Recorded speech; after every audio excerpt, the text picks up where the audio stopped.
Hi there. Today we're talking about 6 hidden culture and gender neutral motivation dimensions. These motivation dimensions reveal our top interests and drivers, and they are so powerful because when we get to do these things, we will have more energy. We have a full tank of gas.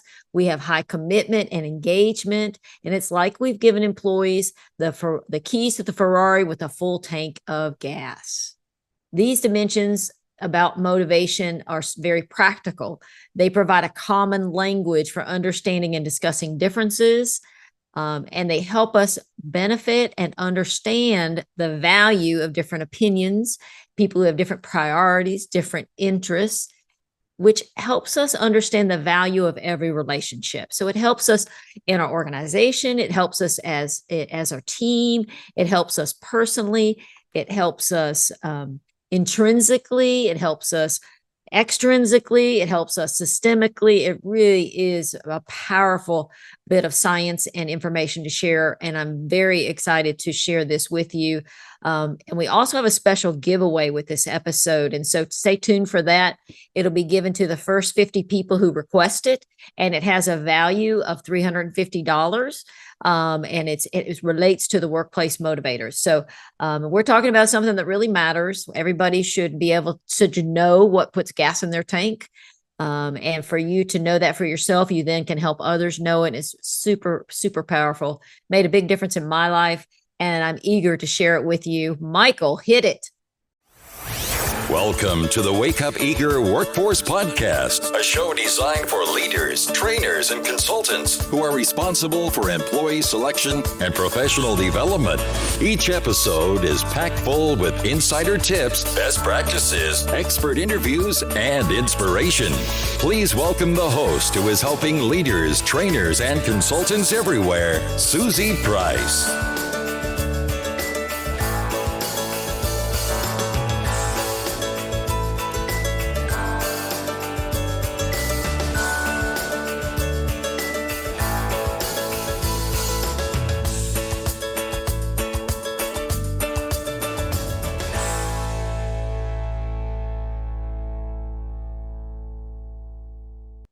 Hi there, I'm Susie, and you're listening to the Wake Up Eager Workforce Podcast. We cover everything related to helping you and the employees in your organizations build a high commitment, low drama, wake up eager workforce. And we talk about it at work, and we talk about it personally because we bring ourselves to our work. And the way we can have a high commitment, low drama, wake up eager workforce is to help our workforce and help us individually in our lives.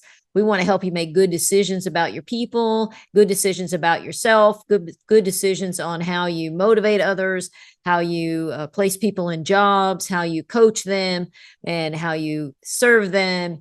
And we provide all kinds of processes, tools, and resources to help you do that. And our whole focus is to help increase involvement, enthusiasm, and engagement in the workplace, and in our lives. That's why we call it Wake Up Eager. We want to every day to be a day where I'm sad the sun went down and I'm excited that the sun came up because I'm in the right place at the right time, doing the right things with the right people. That's certainly a journey, but everything we're about here is Wake Up Eager Workforce and Wake Up Eager Life. We want to help you bring great connection and great engagement. Is episode number 92. And it is about building a workplace full of motivation and energy. And you can find our directory for everything at wakeupeagerworkforce.com. I'm going to talk about how you can win a free assessment by leaving us a review. And I'll talk about that here in a minute, but you can go to pricelessprofessional.com/review to get that. The official title for today's talk is Workplace Motivators Drive Like You Have the Keys to Ferrari with a Full Tank of Gas.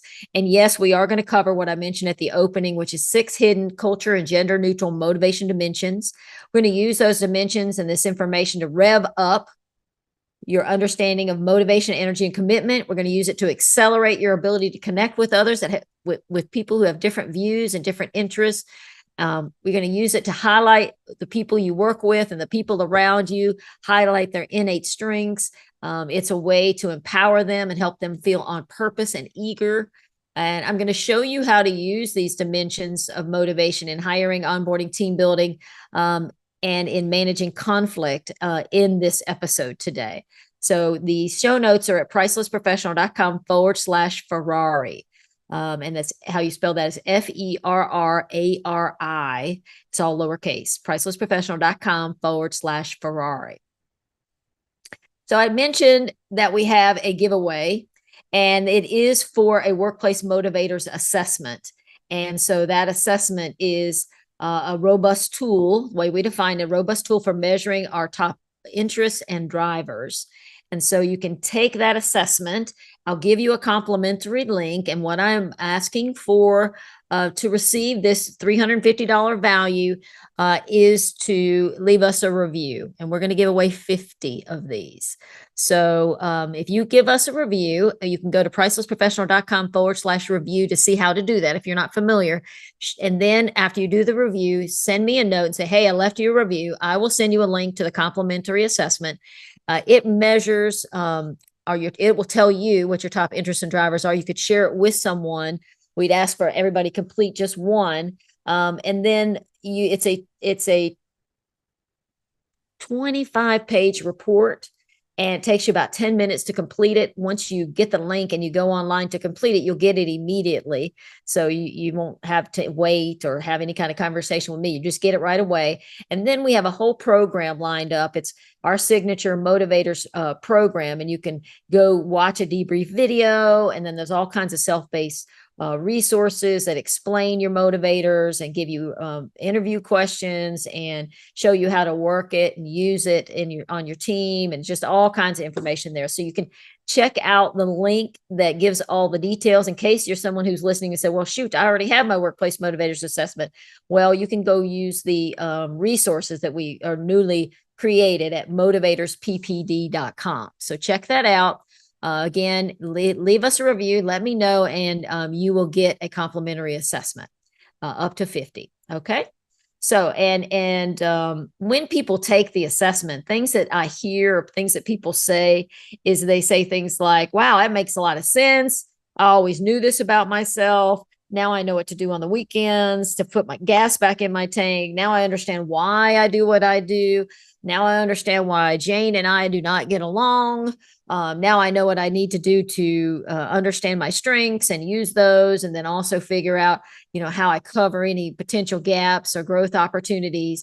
I mean, it's quite a revealer, and it's so interesting. I have in my 20 years, this is Priceless Professionals 20th year, we have completed 25,000 assessments. And I've not reviewed all of those, but I've been a part of all of those assessments. And when I am involved and I'm coaching someone, I ask everyone to tell me a little bit about how they got from where they are to where they are today. And they always, when they're telling their story, I can see evidence of their top motivators throughout all the decisions that they make. And once they understand the motivators, and you're going to be the same way when you go through at the end of this program, have a better understanding of what motivators are, you're going to understand why you've made the decisions that you've made, because it is the filter through which we make decisions. So I just wanted you to hear what other people say about the assessment, what the benefit they get, and then just remind you that motivatorsppd.com, motivators PPD, that stands for Priceless Professional Development. It's all lowercase. Motivatorsppd.com is where the resource page is if you're curious. And I have a sample Workplace Motivators Assessment there if you want to see it. Okay, so let's talk about why think about something like these motivation dimensions. Why does this matter? And we're going to start right with the state of motivation and engagement today. And here's my summary of it. It's a mess. Gallup organization, this is their research that I'm getting ready to share, but that's my sophisticated summary is motivation and engagement is a mess, and it has been for a really long time. And there are pockets of it where it's going well, and there's organizations and leaders who are doing really well with this, but it is a challenge. So what is engagement? It is involvement and enthusiasm in the work and the workplace. So we're measuring, I'm glad to be here, I'm showing up, and I'm giving my best self. And this is the 2022 research from the Gallup organization. The Gallup organization is a global analytic and advice firm. And they've been doing these studies. I've been reading them since, probably 2000. So I don't know how many years they've been doing it, but they do massive studies. They do a meta-analysis where you take results from many bits of research to come up with their data. And so let's just tell you what they talked about with engagement. Where is involvement and enthusiasm? And I must say, as I kicked off, I didn't tell you that we have all the slides at pricelessprofessional.com/Ferrari. And we have a video there too. So if you're listening to this on audio and you want to come see these slides and see the video, you can do that at pricelessprofessional.com/Ferrari. So here is the Gallup research. They're talking about engagement. We have 31% engagement, 52% not engaged, and 17% actively disengaged. So the engagement number might be a surprise to you that it's 31%, but it's up a little bit, which is new news. But the actively disengaged is very interesting, 17%. That means that everybody who's engaged, who's involved, enthusiastic, they're just not just checking out a little bit. They're actively working to undermine the efforts of the people who are engaged. So we've probably all seen evidence of that. And it's just interesting that they were able to capture that in this study. The next thing that the summary of what they put together is 59% of the people, they talked to millions of people in organizations all over the world, 59% are quiet quitting.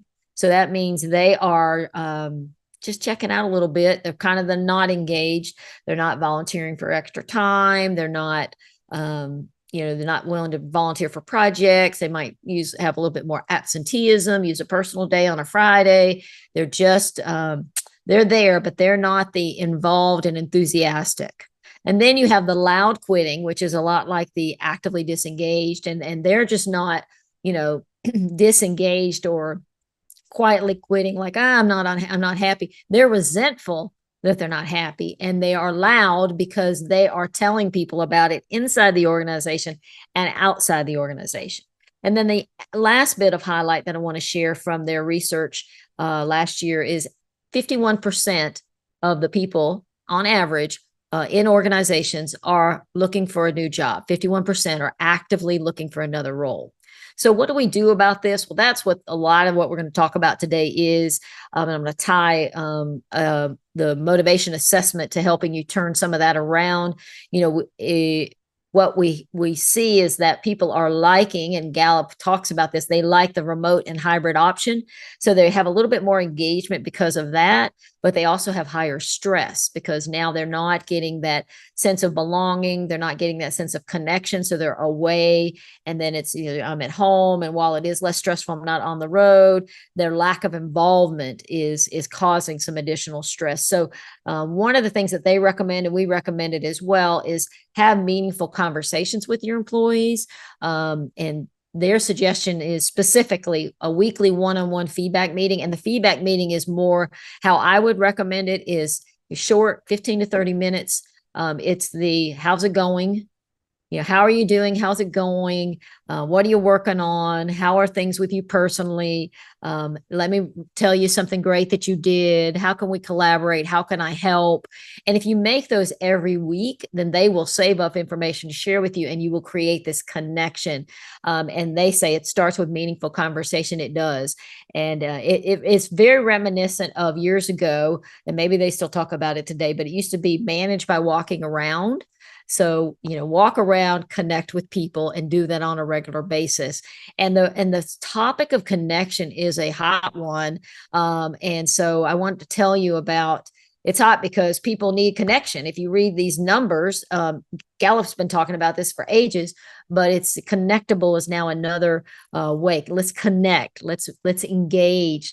And people, Gallup has revealed that people are more active and engaged when they know that someone cares about them, when someone's asking about them. So that's why having the weekly meetings that are more about the employee and what we call how's it going meetings, having that on a regular basis is super, super powerful. We did a episode where a HR professional or a leader, he was not an HR professional, but a leader in an organization talks about that. So I will make sure that is in the show notes.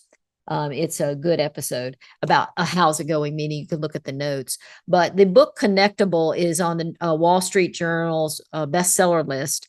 And I interviewed one of the authors, Ryan Jenkins, recently. So there's a link to that in the show notes as well, to go watch that or view the transcript. But he has some interesting research in that 15 million employees were interviewed recently. This book was just released in 2022. So it's recent data. 15 million employees were interviewed. And one of the things that was revealed that they are lonely most of the time, almost all the time. So the percentage that they had was 82%. So people aren't going to tell you that. You're not going to know that the person who's, seems engaged, but isn't fully engaged, is doing decent work, but not like your high performer. You're not going to know that they're feeling disengaged, or they're feeling, they're thinking they're quiet quitting, or maybe they're actively listening. And on top of that, they might be feeling lonely, because when people feel lonely, when they feel disconnected, the opposite of connected, connectable, they turn inward. And when we turn inward, we just kind of start to feel a little threatened. We might begin to mistrust people, or mistrust what's going on with people. And so we are talking about engagement and involvement and enthusiasm. And so understanding that so many people are feeling lonely, everything that you can do to meet with people, to show that you care, to help them use their strengths, to encourage their development, to know that they have a colleague that's looking out for them, a leader that's looking out for them, you're talking to them about their progress.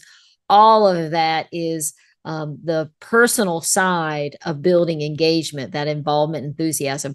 And Gallup has done this for years. They've been talking about it since I first found them 20 plus years ago, is that organizations that have higher engagement. So instead of the average, engaged at 31%, maybe that they have a higher percentage of 72%.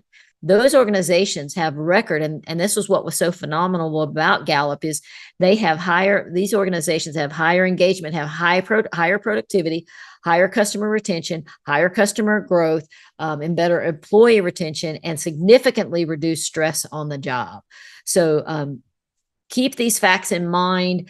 Think about the practicality of meeting with people and the impact that could have. And then check out Connectable. Check out the episode that I did with him. He has some really, they're simple when you read the suggestions that they make about how to connect more with people. And Ryan is a great speaker about this, because it's not his natural bent to spend a lot of time connecting with people. And he talks about that. It's not his natural way. And he's realized how much value it adds to life, and to, how he shows up in the world for himself and his work and his family and his clients. And so anyway, that's a really good episode. He's a great representative of that. And you might want to check out the book, because there's simple things that you can do. But that is the basis of why we're talking about what we're talking about today. And so, when we have turnover, it is very expensive. The cost of turnover is 1.5 to 8 times the base salary. If you have one team that loses 2 people and the base salary is $50,000, if we just use the lowest calculation of 1.5, you've got $150,000 cost of turnover. It is super expensive. And that is about not only the hiring cost, but that is the productivity cost. Everybody's productivity gets hit, from the leader to the teammates to the people, the new person coming in. I mean, you lose productivity that way. And then the loss of maybe customer, depending on, with their impact in the organization. That's why it's a 1.5 to 8 times average salary. And that data is from the book Top Grading, 3rd edition with Bradford Smart. So it's expensive when people turn over. That's another practical reason to think about connecting. And now I've got a picture. If you're not watching the video, I've got a picture of a champion standing on the race car. He's in his race suit, and he's standing on the race car with his arms up, like, I'm a champion. So, when you hired a champion. No hiring manager ever hired someone and said, "Oh, I think I hired somebody that's not going to work out." We always hire somebody that we're excited about. We think, "Oh my goodness, I think this person's a champion." Maybe we don't use those words, but we think they're going to be a fit and they're going to work out and it's going to be a great thing. And you're so happy to fill the position and they're so happy to have the job. And it's just wonderful honeymoon time of I've got a new job. I'm so excited. Nobody says I'm going to go in and fail, that I'm going to go in and be the actively disengaged or the loud quitting person. And so what are the reasons we hired a champion? What are the reasons that they didn't work out? And sometimes when people show up, they show up and stay a champion. I get it done no matter what. And sometimes the other ways that people can devolve into the personality profile that they could take on instead of the champion profile is I look good, but I don't work. Or it might be, I mean to do good, but I'm unreliable and inconsistent. And if you watch the video, we've got some really cute pictures that display that. All good people, but who remains involved and enthusiastic around the work. And so how do we make sure we keep people a champion? What happens? What determines long-term work ethic and job ethic? One is fit for the job. So you can have a great person that feels like a champion, and then somehow they end up in a culture that isn't a fit. It's totally different from where they are, or the job requires different expertise than what they have, or they're not motivated, which is what we're talking about today. The job requires them to handle rules and processes all day, every day, and they're not motivated by that. They're more of, let me create new things and new processes. I don't want to do all the traditional stuff. And so those are the types of things that if they're not a fit for the job, then it could be a challenge to have them stay a champion. So that 5 areas of fit we cover in numerous episodes. If you look at the hiring episodes within our directory at wakeupeagerworkforce.com, you can learn more about that. But something within your control is to really hire for fit. And there's 5 areas that we talk about. The other thing that we're talking about, and I just showed you with the Gallup information and the connectable, is people stay and stay engaged because of their relationships and their connection with the leader and with the company. And so Gallup has been pointing this out for ages, which is, do they feel like the company cares about them, and do they care about the company? And so that's why we want to have those regular meetings. We want to make sure that people know that we care, that they're using their strengths on the job every day. That's something that Gallup talks about. That's kind of ties with the fit. So when they come onto the job, do you see them? Do you know them? And then you're talking about using their strengths, and then opportunities for development. Interesting study, and this is from the Harvard organization. They did an 80-year study of 2,000 people. And they determined that the most significant need, they're trying to figure out health and longevity, and what is the most significant need. And they determined that it was quality connection and sense of belonging. So the people that live the longest in this long-term hard endpoint study, which is we followed them till they passed away, and it's a large group of people, those are the studies that have the most credence. And they said the most significant need is quality of connection and a sense of belonging. So no wonder Gallup's been talking about this for so long. People need to feel like they belong. And these two things, the job fit for the job and feeling like they have a relationship with you and with the company, are the things that you can control in this crazy big world of engagement and involvement. And, people, we're so complex. Those are things you as a leader can do with your team and with your employees. The thing that's not in your control, I said there were 3 things. We got one is fit, and this 2 is their relationship and connection with the leader and the company. The third thing is just habits that they formed over the years. So they might have a habit. Maybe they have the capability. Maybe they're a great fit, and maybe you have done everything you can to create that relationship. And sometimes they're just not going to work out. They're going to bring a low job ethic, and it's because of old habits. They have a habit of being distracted. They have a habit of maybe a low sense of self, so they're not very resilient, and so they don't recover very well. And maybe it's a high stress job, or maybe they have a low discipline. We can measure some of that in the 5 areas of fit. And also we can measure if they're open to growth and learning or not in the trimetrics assessment. But at the end of the day, there's always a risk, and the assessment is only less than 30% of the whole equation, because we have complex situation when we're hiring. But you do have 2 things that are in your control, which is the relationship building and the job fit. So those are the reasons. What we're doing here is we want to reduce the risk of turnover and low engagement, because there is always a risk. We want to show create connection, create a sense of belonging, show that we care. And I'll use these terms quite a lot. You've already heard them a couple of times. Show that you care, show that the company cares, use their strengths on the job every day, and encourage their development. Those are some of the key engagement principles. So what we want to do is we want to give them the keys to the Ferrari with a full tank of gas. And so we're going to now go into the 6 motivation dimensions. And so what I'm going to do is I'm going to share a scenario with you, and I'm going to have you react to the scenario. What I want you to do is pay attention to what you think your first actions would be. Don't judge it. Don't say, oh, I probably shouldn't have said that. And if we were together, I would have you share your answer with someone. But if you're driving or you're watching this in your office, just make a note, write real fast what the first thing you think. Okay. So don't judge your first reaction or action. Okay. So here is the situation. I regret to inform you that your 107-year-old cousin, who is a distant cousin, and you met them when you were 5 years old, has passed away. And so you are his only living relative. And we're very sad to bring this to you, but you just inherited a $5 million car collection. So very, very exciting in that way, sad. And I know that you're going to grieve the loss of your cousin.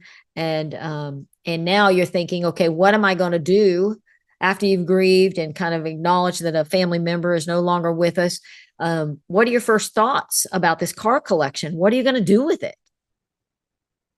Okay, so what I want you to do now is capture what you're going to do with this beautiful car collection. What's your first reaction, and share it with somebody if you're listening to this with anybody else. And now let's go through the 6 motivation dimensions.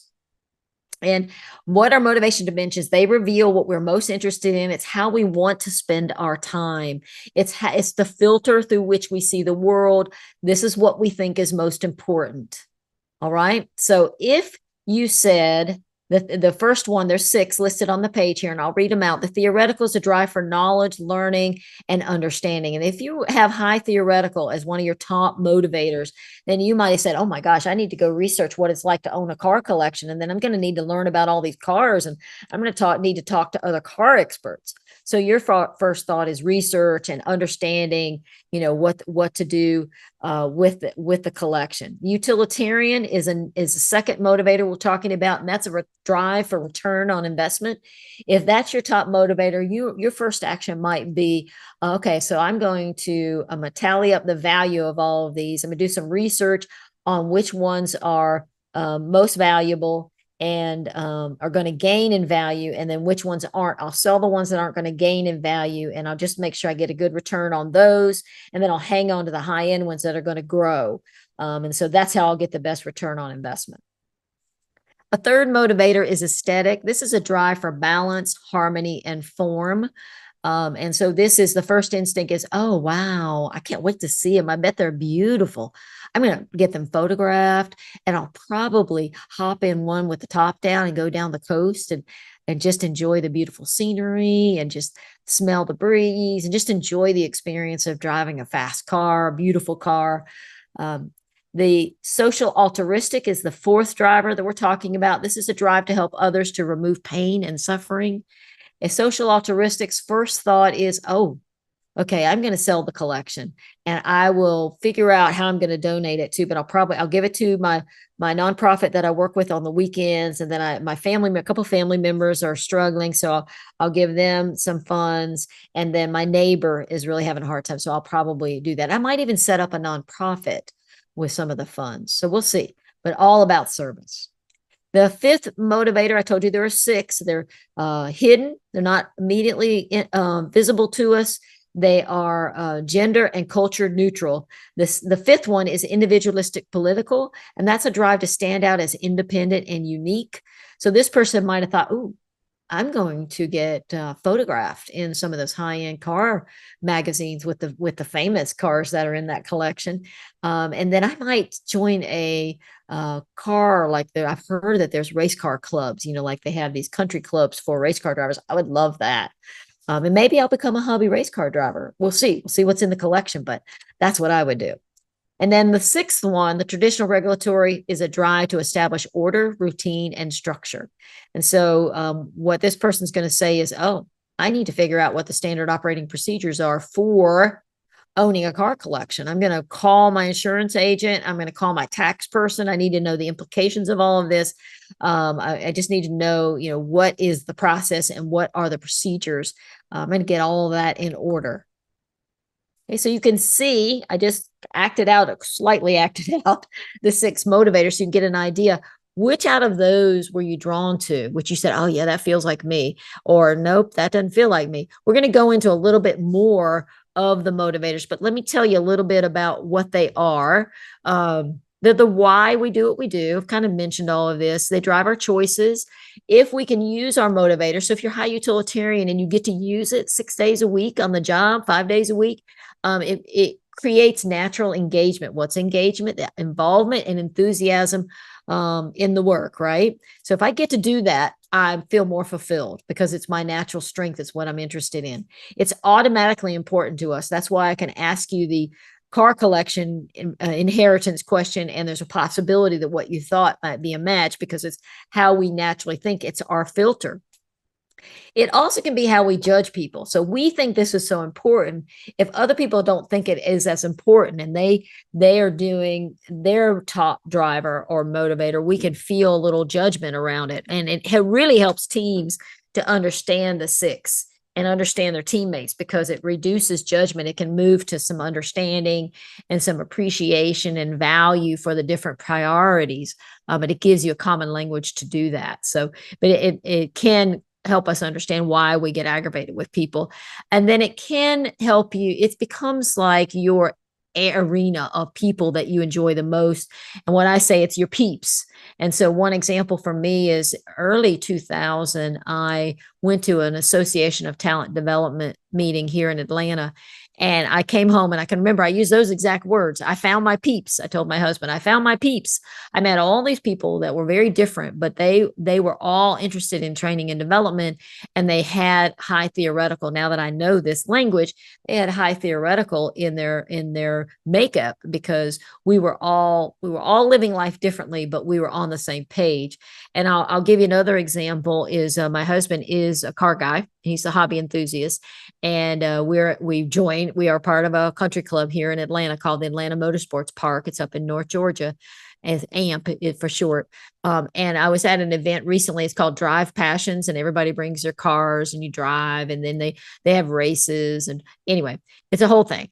And everybody there, I was laughing to myself, everybody there is high individualistic. I mean, and you can see it. They're all kind of, together. They're all independent and unique. And they're, pretty much most of the racers have that. So that's your peeps.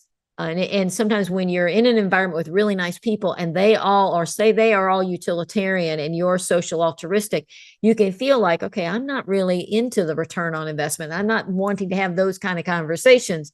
I want to have altruistic kind of conversations. So there you can see where the rub is. And when you have this language, you can begin to understand, where the differences are, and not that they're wrong and you're right, because in the world of workplace motivators, all 6 have value.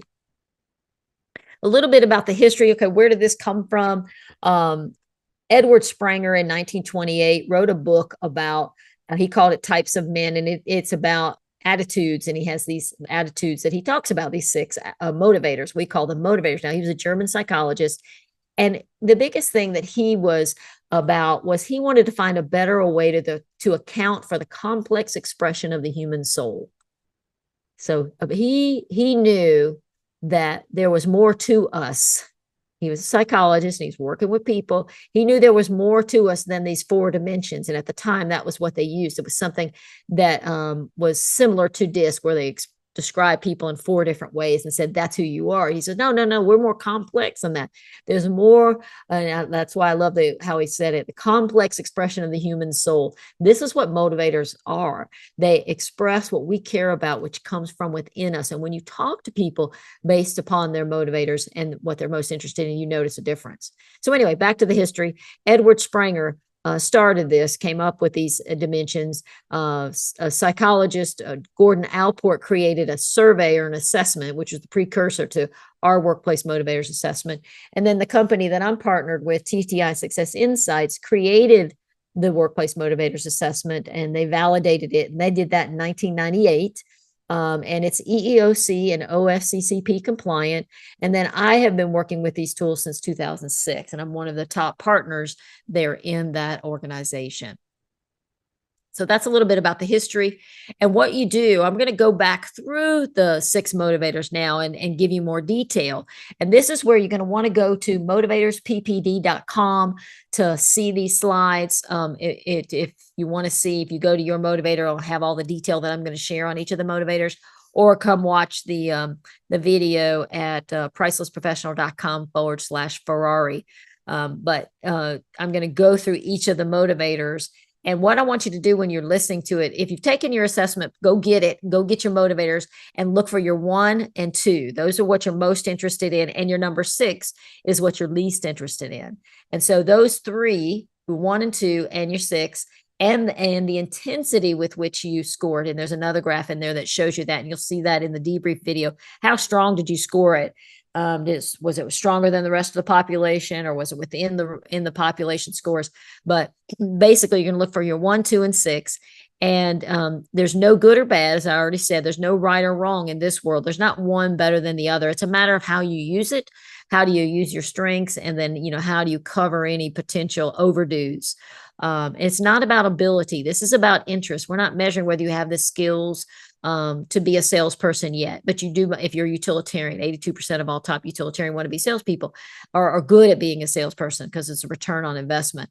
And so not everybody is a salesperson. They might be an executive or anything that requires return on investment, but there's nothing that doesn't mean that they have the experience to do that. It just means that I'm interested in that. I lean into these kinds of things. And when my job matches it and I get the experience around it, then, we have the motivation.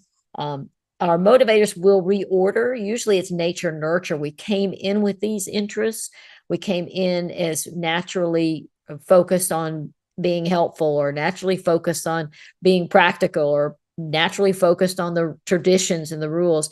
And our nurture and nature, life will teach us that as well. The people around us will either mimic our environment, will learn from the people that are from us, with us, or we'll say, okay, I'm going to do the opposite of that. It can tell us what stresses us out and what we may overdo, which you're going to see in the slides here. And you can manage now. You can better manage your stress, and you can better understand, oops, I know now why I've lost people, because I've overdone this thing. So that's what we're going to go through right now. And what I want you to do is listen to each. I'm going to talk a little bit about each motivator now in a little bit more detail. And I want you to think about, what are you drawn to, and which repel you? And then whatever you're most drawn to when you hear the famous people and just think about it, you're like, okay, yeah, I think that's me. So you might not even need to take an assessment. So let's just look at the different ones. We've got theoretical. Remember, that's I love knowledge. What they most want is to understand why and how things work. They want to apply it. They want opportunities to learn. They want to be an expert. And so what is the stressor? What's the dissatisfier? Well, if I can't do any of that, I'm going to be dissatisfied. I need to know about something. Don't just throw me in there without giving me time to research. So if you're managing someone with high theoretical, they're going to want to become an expert. They're going to want to be certified. They're going to want to know what to do. And in the inheritance, it was, I'm going to learn more about cars if I got that inheritance. What we could overdo is we get so into learning and knowledge. It could be like the absent-minded professor, and practical matters can be ignored. And sometimes they're ignored on purpose, and sometimes they're ignored because we're not aware. And the on purpose might be, I'm just having fun with research. I'll deal with that later. And other people might not understand that, just like with all the overdues. Depends on the intensity of how you scored it. But you can actually will organize, miss practical matters because you get so caught up in. So you can kind of put fail safes in place so that doesn't happen. So what's a paid and volunteer work? I have that category on every slide. This is sometimes we're in work that doesn't match our top motivators. And so that's okay because we've done this a long time and we're really expert and we get a lot of other things out of that work that matter.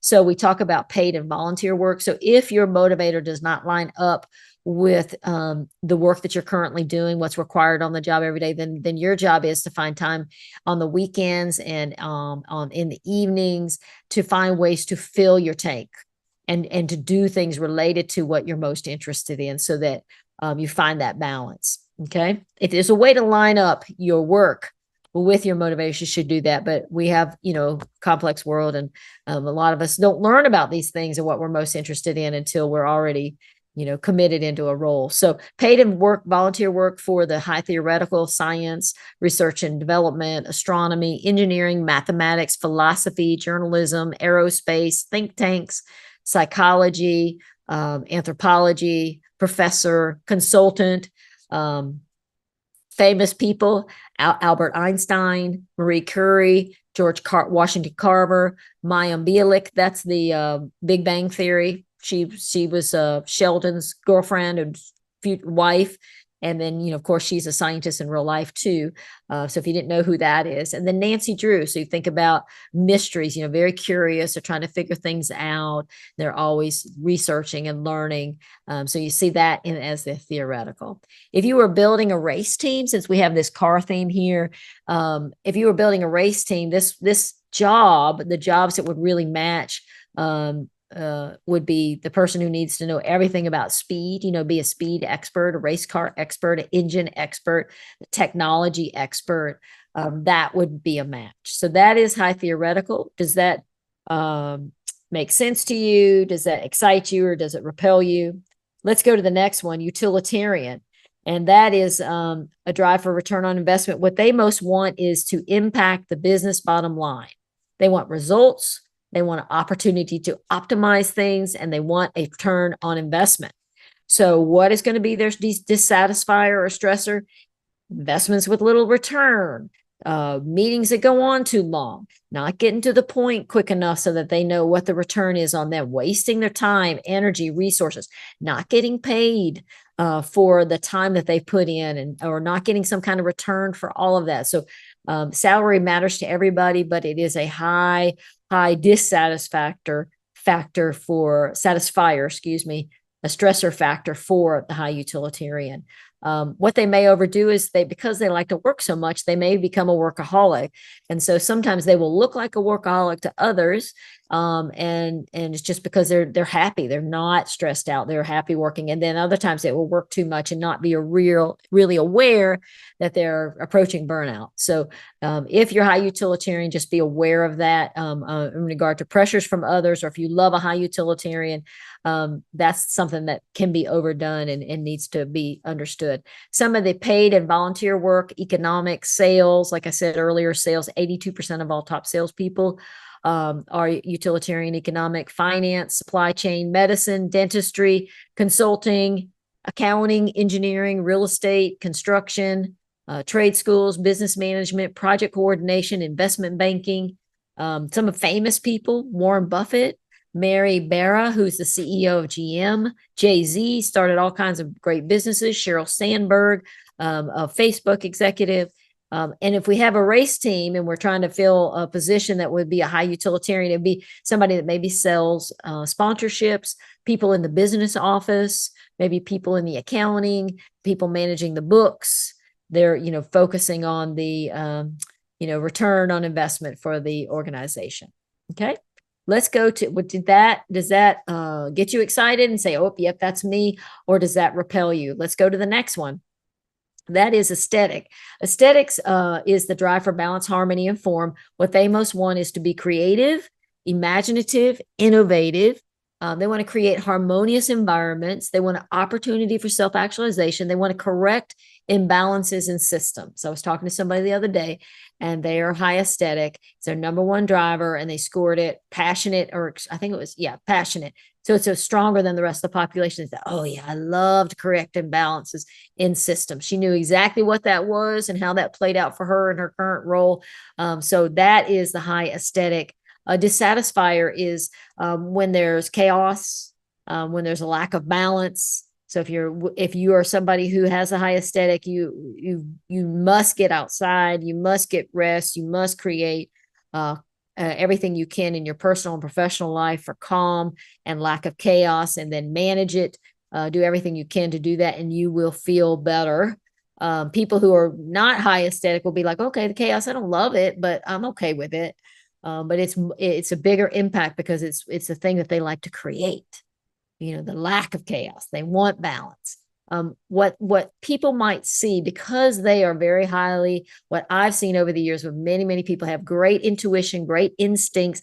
They see the whole picture. They don't compartmentalize. Like I tend to compartmentalize.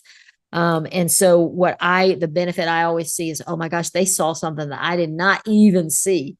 And so because they're thinking more of expression and big picture, sometimes people will interpret that as thinking outside of reality. They're not thinking of the practical side, but it's because they're looking at something differently. They're not thinking just utilitarian. What's the ROI? They're thinking of the ideal.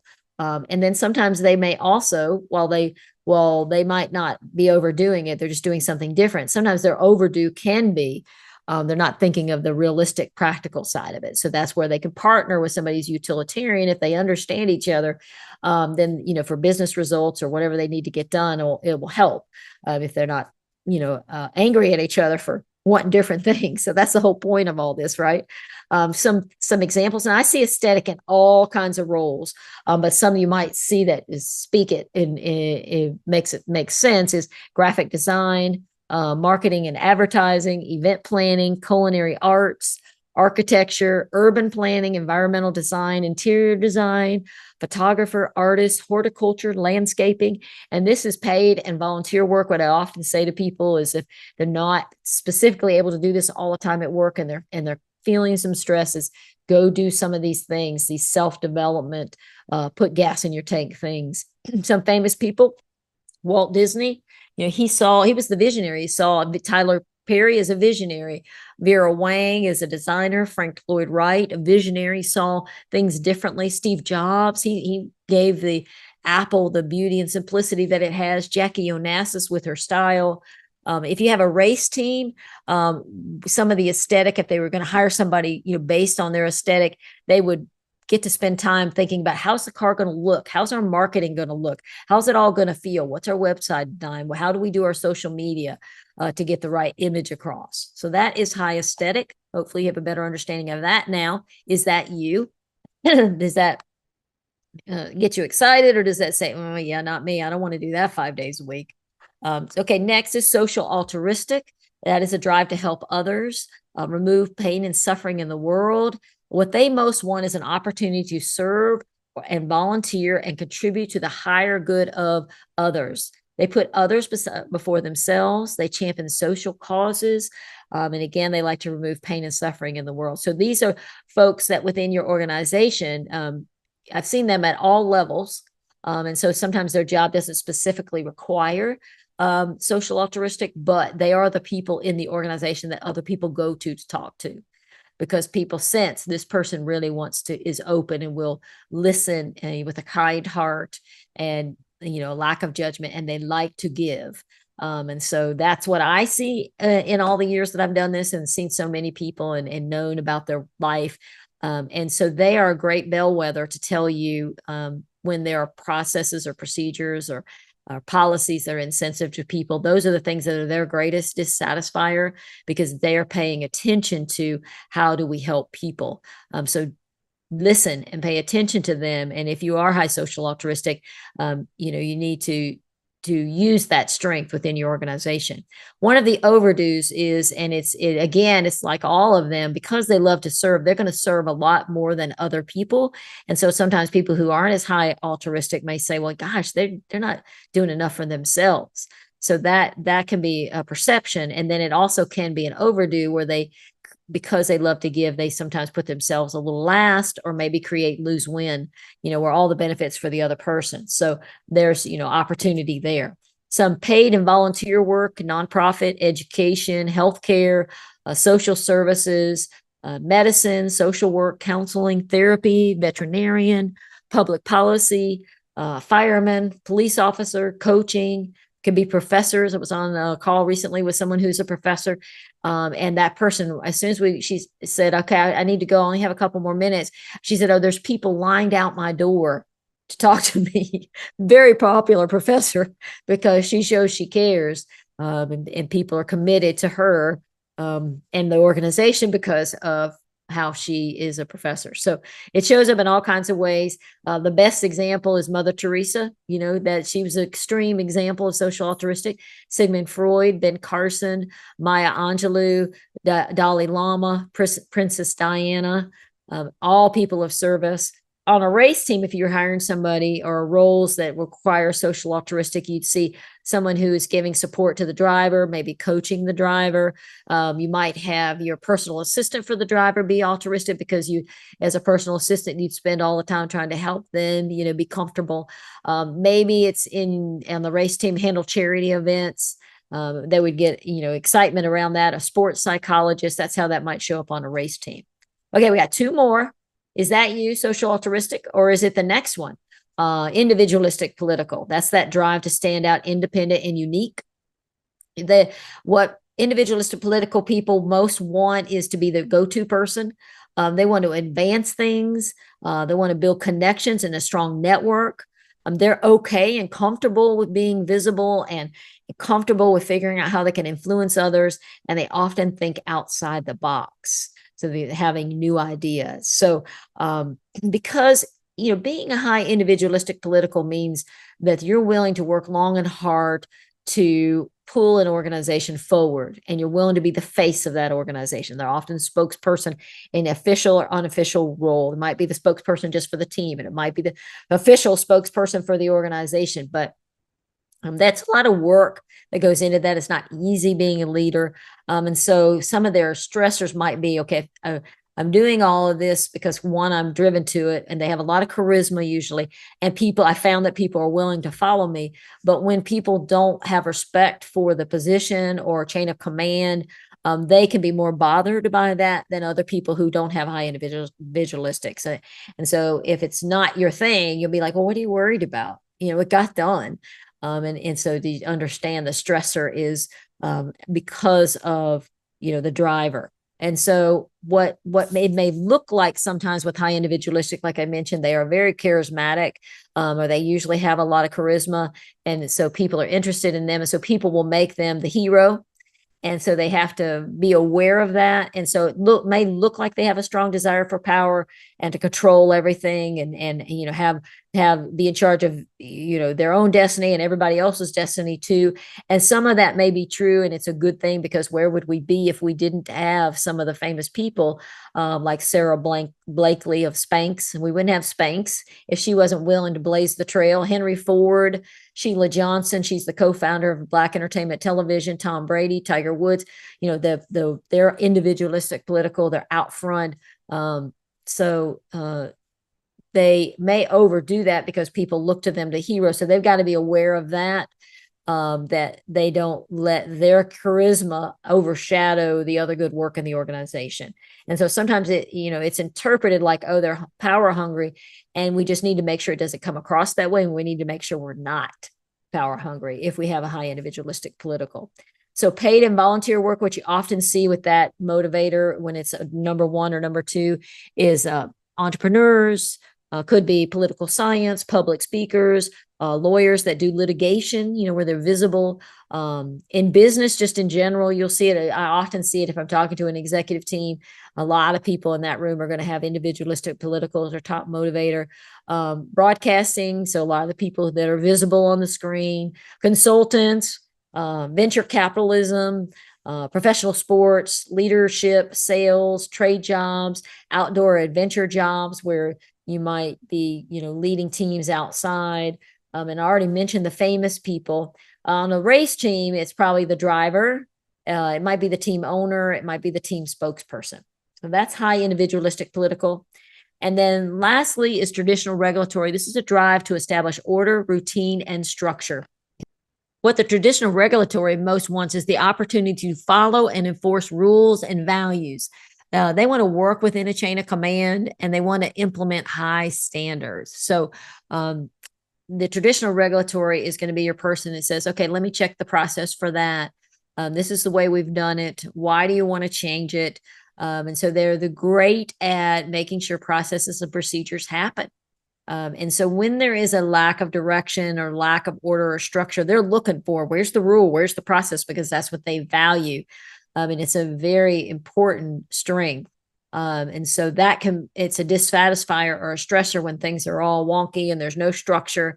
And people are just changing everything without really thinking through the history.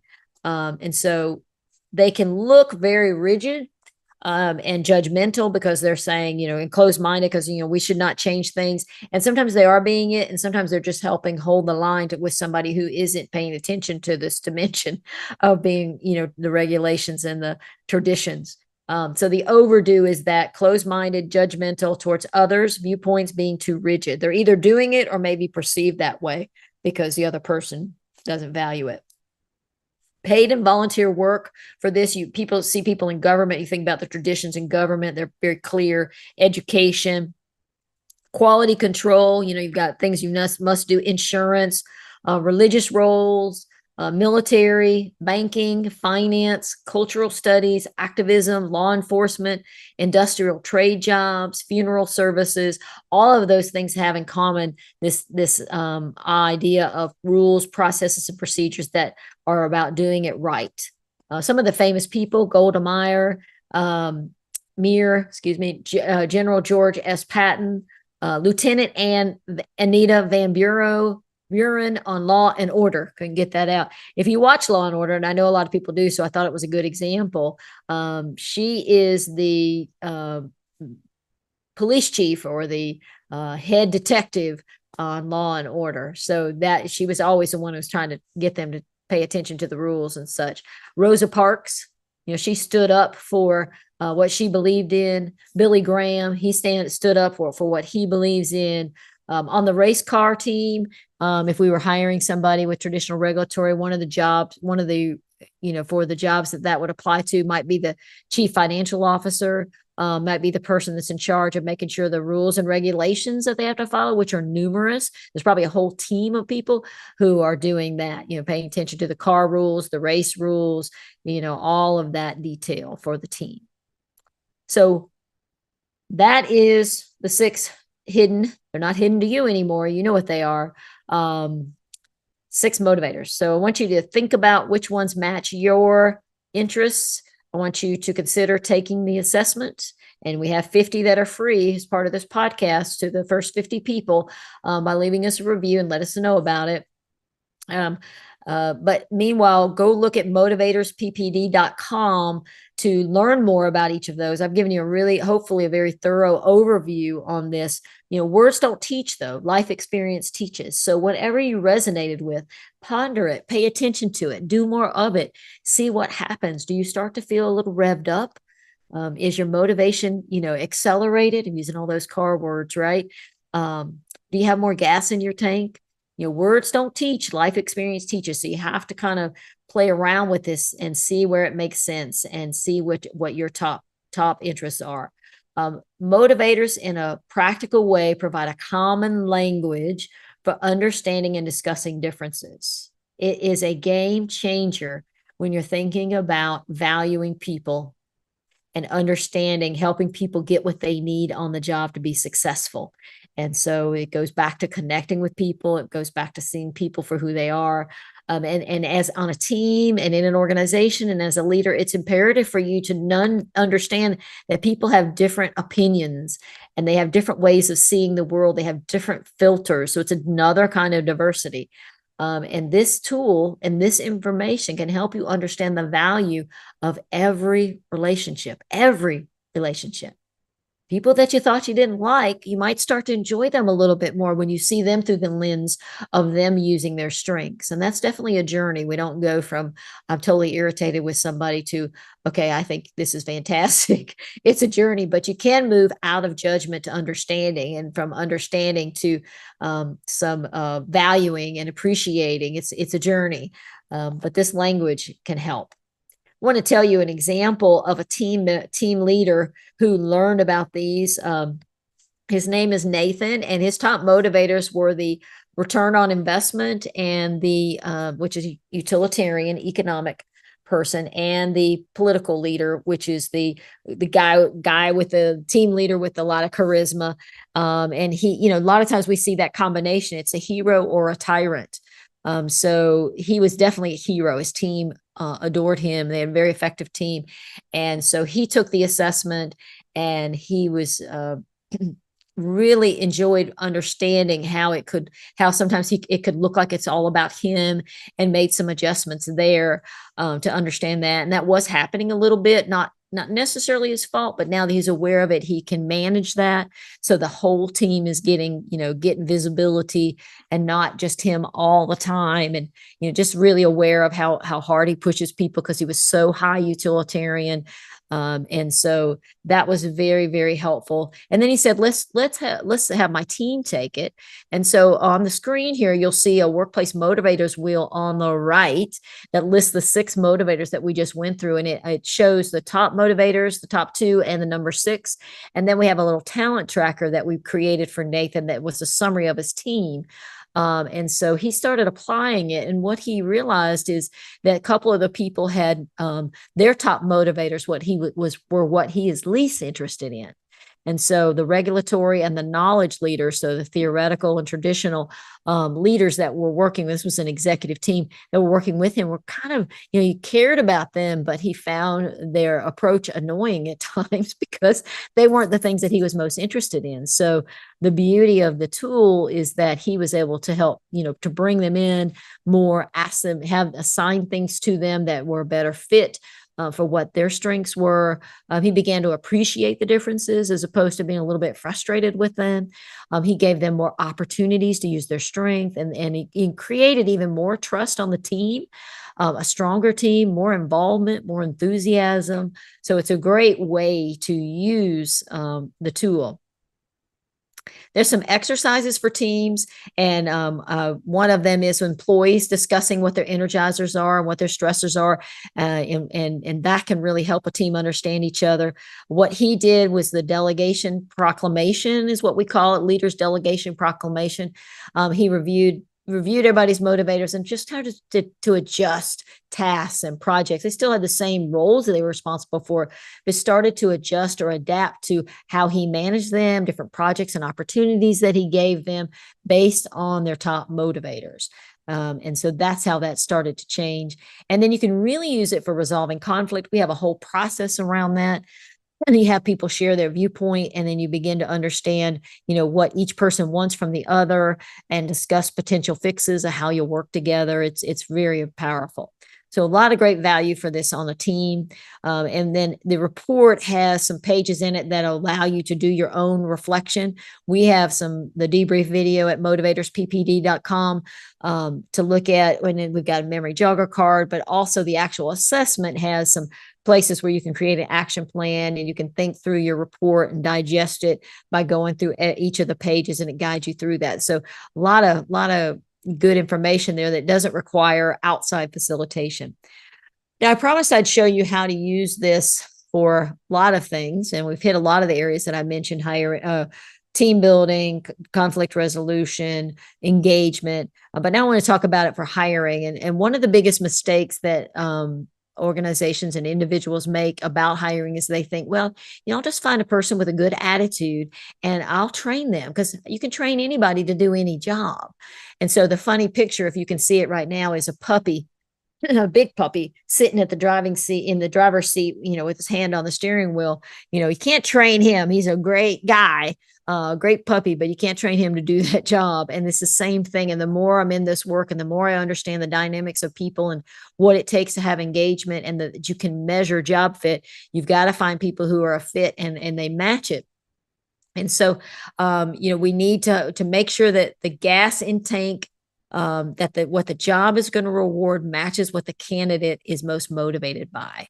And so there's processes that we do to help people figure out what the job rewards. Just knowing the 6 motivators, you'll start to understand, okay, yeah, this one's high theoretical and high individualistic because they got to become an expert and they got to stand in front of the group and present, so you'll start to understand it just organically by just knowing the 6 motivators are no longer hidden from you.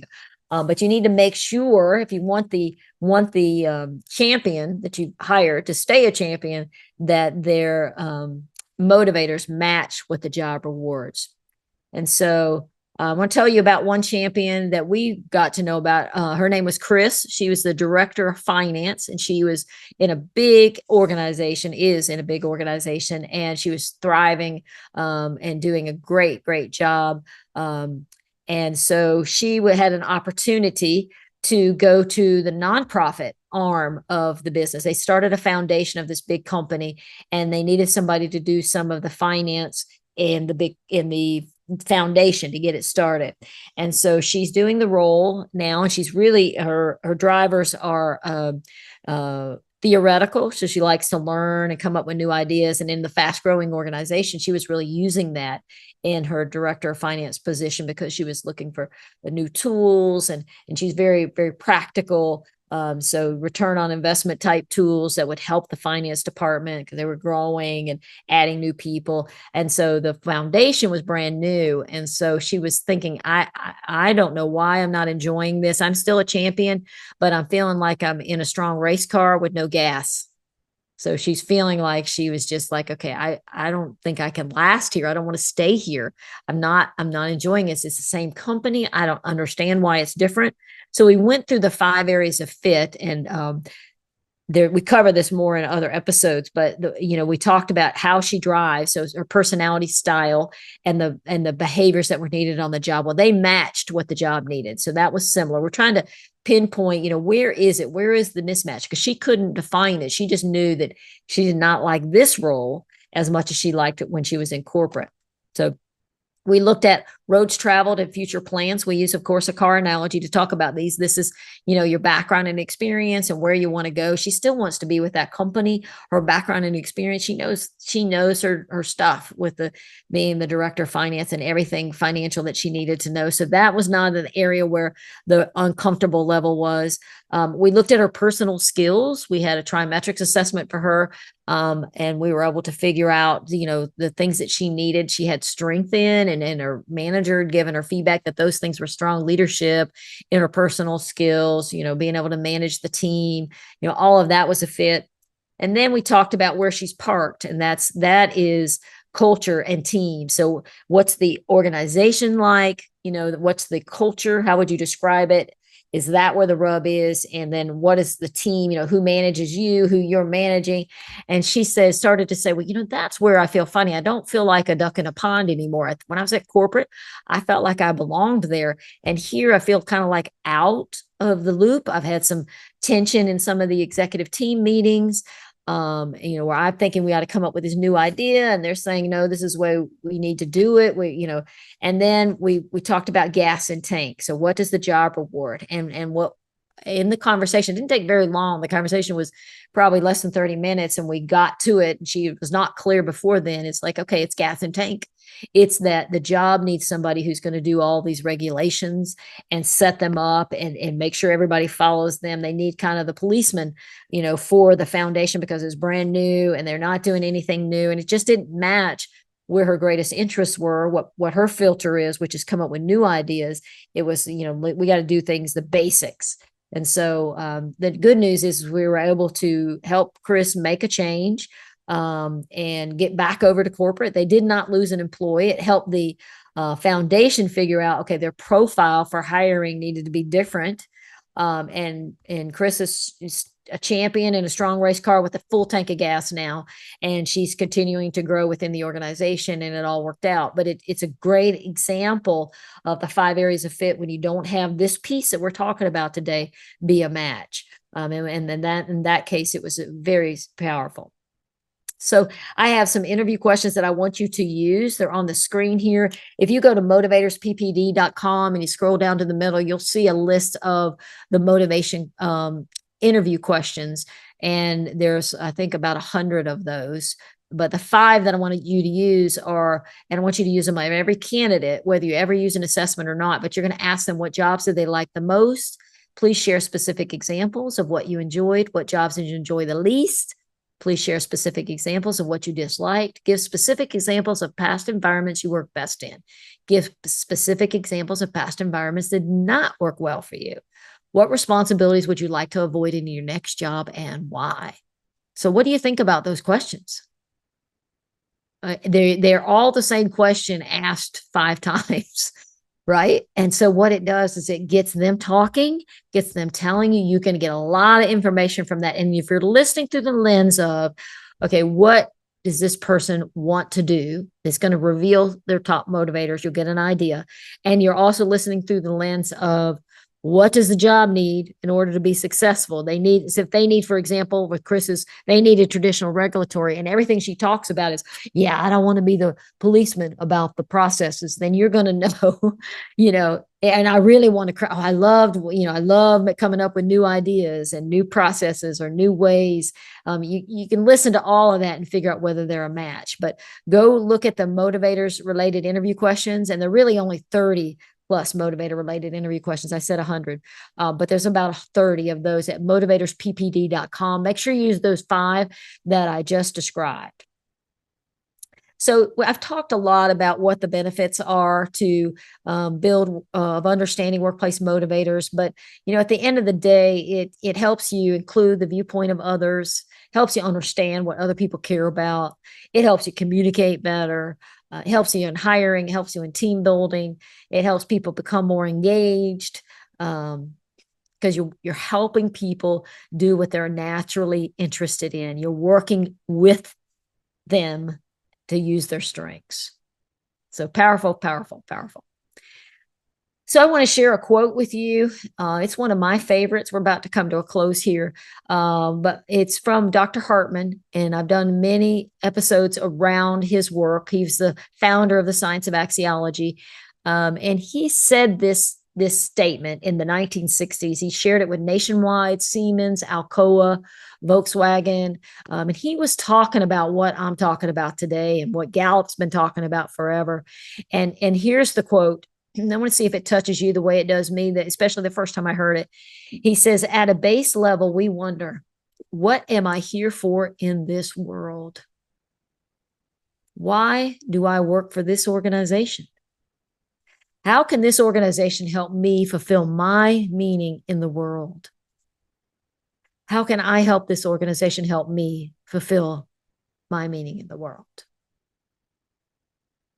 We are all walking around with this. It is who we are. We came here to do our work.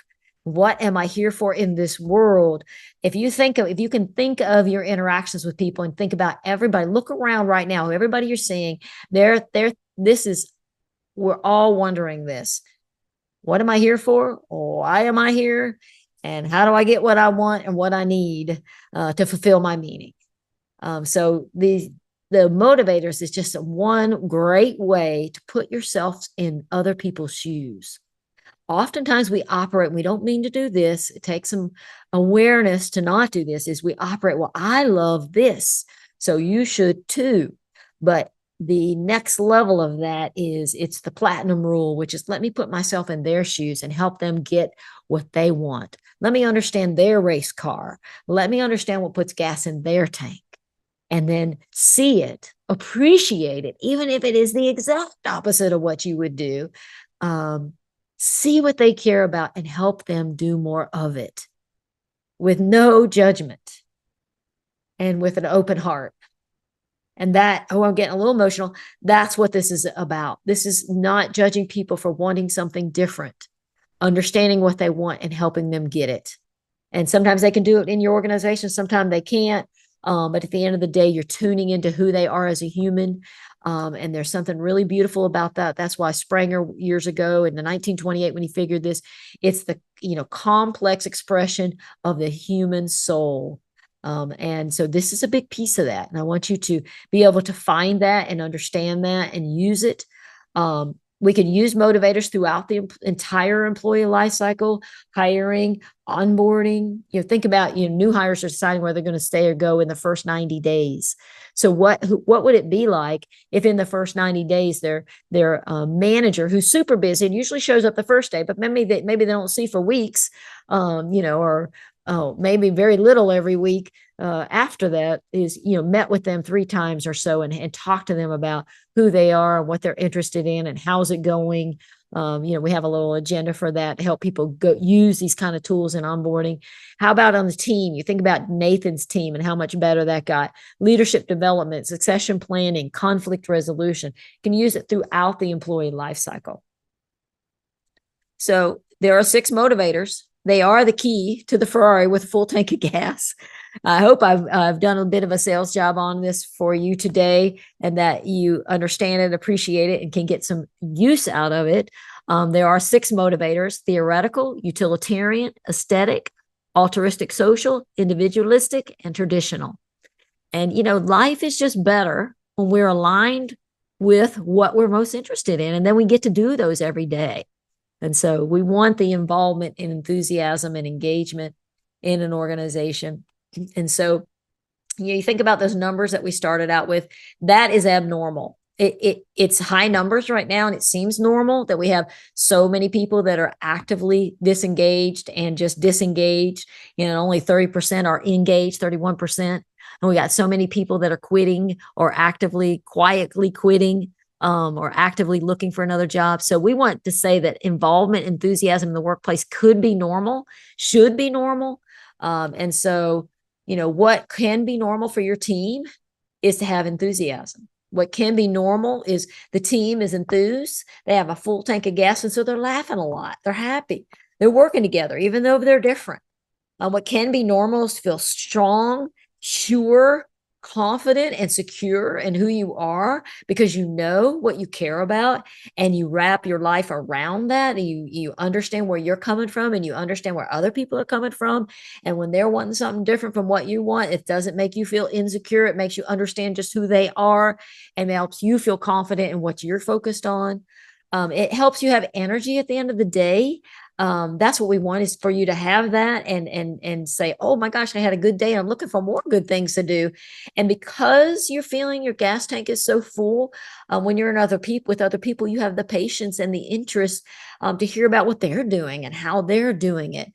And so it just makes you just a more receptive and more engaged with other people, not even including how engaged it makes you at work. It's more normal. It can be normal to have so much energy at the end of the day. We're eagerly planning the next day. So waking up eager, we're excited. Today was good, and I can't wait for tomorrow. And wouldn't it be great if it's normal that we're disappointed that the sun went down because it was having such a good day, but then excited when the sun comes up? That is wake up eager. That's a wake up eager workforce. That's a wake up eager life. Life is better when we have connection, when we have this enthusiasm, when we have this engagement. It is possible. It is a journey. It doesn't happen just with one time, but these tools and resources can help you do that. Help your employees drive like a Ferrari with a full tank of gas. Go check out motivatorsppd.com. That's where all the resources are. And then if you leave a review, I'll send you a complimentary link to the Workplace Motivators Assessment. We'll do that for 50 people. And then just a reminder for the show notes for today, it is at wakeupeagerworkforce.com is where the directory is. The show notes are at pricelessprofessional.com/Ferrari. And then if you would like to leave us a review and you're unsure how to do it, go to pricelessprofessional.com/review. And I explain in a little 2-minute video on how to do that. It's very quick to find the link.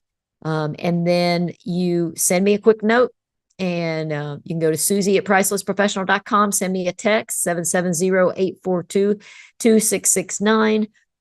Or just reach out to me any way you want. Give me a call, and we'll get that complimentary assessment to you. Okay. thank you so much for tuning in. It's fun to talk to you about this beautiful topic.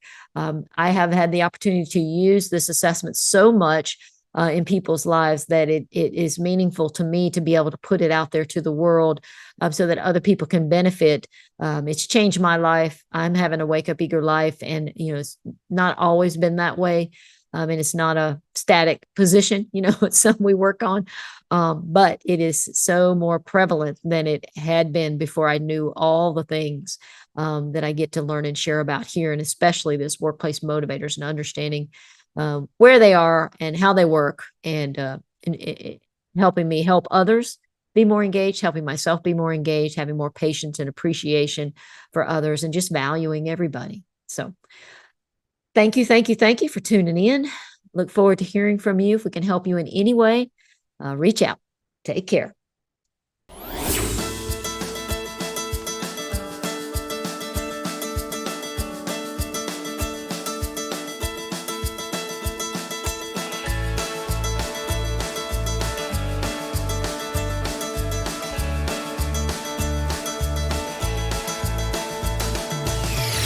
This episode of the Wake Up Eager Workforce Podcast was brought to you by Priceless Professional Development. Thank you for tuning in.